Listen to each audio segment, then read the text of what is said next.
کہ ابراہیم علیہ السلام جس گھر میں پیدا ہو رہے ہیں وہ گھر ایسا ہے کہ وہ بتوں کی ضرورت پوجا نہیں کر رہا، بلکہ بت بنا کے فروخت کرنے والے ہیں کہ لوگوں کو اس بات پہ لانے والے ہیں کہ تم بھی بتوں کی پوجا کرو۔ اللہ اکبر۔ اس گھر میں اللہ اپنے نبی کو پیدا کر رہے ہیں۔ اور اسی طرح محمد رسول اللہ جس گھر میں پیدا ہو رہے ہیں، ابو لہب کون ہے، ابو جہل کون ہے، اتبا شیبہ کون ہے، یہ سارے وہ لوگ ہیں کہ جو اللہ سے دور ہیں۔ ان لوگوں نے ابو جہل سردار تھا، بیت اللہ کا متولی، بیت اللہ کی دیکھ بھال کرنے والا، لوگوں کو سب کو بلانے والا۔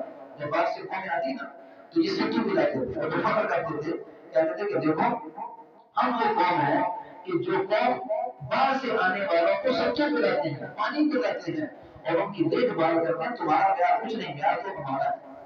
یعنی لوگوں کو جتلاتے بھی تھے کہ اللہ نے ہمیں چنا ہوا ہے، لیکن پھر بھی کیا کرتے ہیں، پھر بھی بیت اللہ کے اندر 360 بت نصب کیے ہوئے ہیں۔ اور جب حج آتا، حج کا موقع آتا تو حج کرنے کے لیے بدن سے کپڑے اتار دیتا۔ اللہ۔ اور اس معاشرے میں اللہ نے محمد رسول اللہ کو پیدا کیا اور ہدایت کا ذریعہ بنایا اور ہدایت دکھائی، راستہ دکھایا۔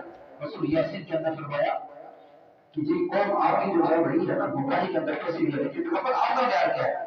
یاسین والقرآن الحکیم۔ اللہ نے یاسین کہہ کے لقب کے ساتھ پکارا اور قرآن نے کہا تھا والقرآن الحکیم، یہ قرآن حکمت سے بڑا بنا ہے۔ اور رحمت انک لمن المرسلین، بے شک آپ کو البتہ بھیجے ہوئے ہیں، یعنی آپ کو نبی بنا کر بھیجا گیا ہے۔ اور انسان جب کوئی کام کرتا ہے نا تو دل میں خیال آتا ہے میں کسی صحیح سفر پہ ہوں کہ نہیں، میں کوئی غلط راستے پہ تو نہیں ہوں۔ اللہ نے آپ سے کہا ادا صراط مستقیم، آپ سیدھے راستے پہ ہیں۔ تنزیل العزیز الرحیم، یہ جو آپ قرآن پڑھ رہے ہیں نا یہ آپ کا کلام نہیں ہے، یہ آپ کی زبان سے نکلا ہوا کلام نہیں ہے۔ تنزیل العزیز الرحیم، یہ تو نازل کیا گیا ہے عزیز الرحیم، غالب اور بڑے رحم کرنے والے کی طرف سے۔ رسول کیا بتائیں؟ لتنذر قوما ما لتنذر قوما ما انذر آباؤہم فهم غافلون، تاکہ آپ ان کو ڈرائیں جن کی آباء و اجداد غافل تھے۔ لتنذر قوما ما انذر آباؤہم فهم غافلون، لقد حق القول، تحقیق یہ قول حق ہے، الا اکثرهم هم لا یؤمنون، لیکن اکثر لوگ یقین نہیں رکھتے۔ دیکھو نبی کو اللہ کس طریقے سے سمجھا رہے ہیں۔ اور جب ابراہیم علیہ السلام آئے نا چھوٹے سے معصوم بچے تو قوم کو دیکھا، یہ شکر جو ہے نا، شکر انسان اپنی زبان سے، یہ جو ہم مسلمان ہیں اللہ کی قسم اس بات پہ شکر کرنا کہ اے اللہ تیرا شکر ہے کہ تو نے مسلمان بنایا، اتنی بڑی نعمت ہے، اس سے بڑی نعمت نہیں ہے۔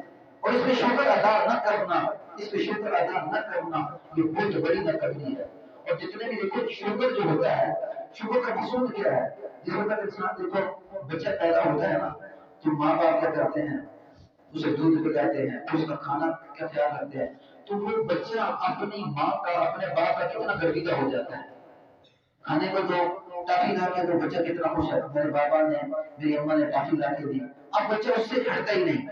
تو شکر میں کیا کرتا ہے، وہ بچہ اس سے پیار کرتا ہے۔ شکر میں آ کے بچہ اپنے ماں باپ سے محبت کرتا ہے، اور یہ اپنے ماں باپ سے جو محبت ہے نا یہ شکر کے نتیجے میں ہے کہ اسے یہ پتا ہے کہ یہ میرے ماں باپ میری ہر حاجت کو پورا کر رہے ہیں۔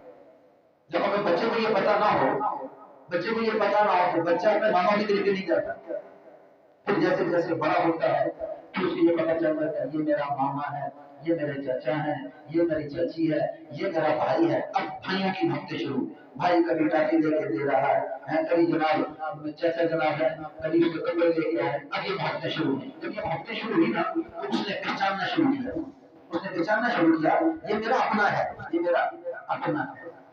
تو جیسے جیسے وقت گزرا قرآن چلتا گیا، اس نے خاندان کو پہچان لیا، اور چلنے کے بعد اب وہ ساری زندگی احسان مند رہتا ہے۔ کیا کہتا ہے؟ کیا کیا میرے باپ نے میرے ساتھ بڑا احسان، کسی کا نہیں، نے کہا کہ تم حق ادا کر پہلے اپنے اللہ کا اور پھر اپنے ماں باپ کا، کہ تجھے تیرے ماں باپ نے معصومیت کے اندر مانا ہے۔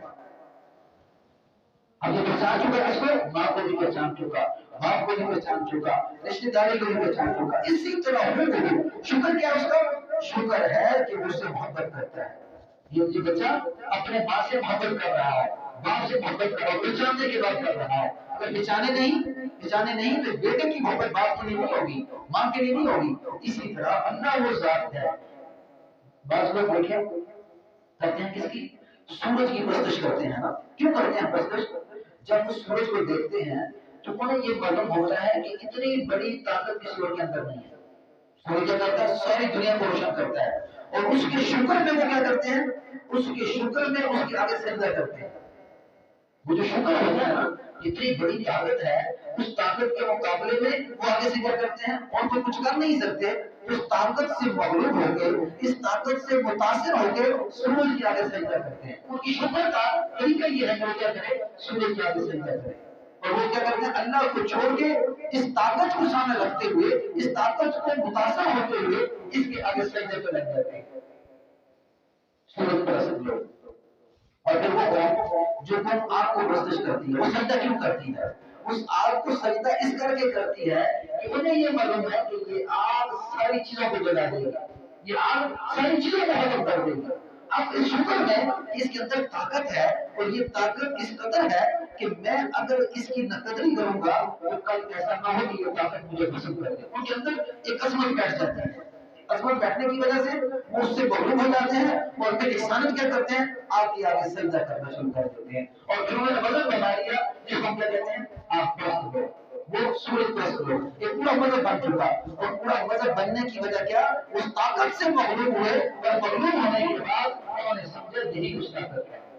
اللہ اس طاقت کو، اپنی طاقت کو پہلے نبیوں پہ ظاہر کرتے ہیں، پہلے اللہ اپنی طاقت کو نبیوں پہ ظاہر کرتے ہیں، اور ظاہر کرنے کے بعد ان کو ہدایت کا ذریعہ بنا کے پھر انسانیت کو ظاہر کر دیتے ہیں۔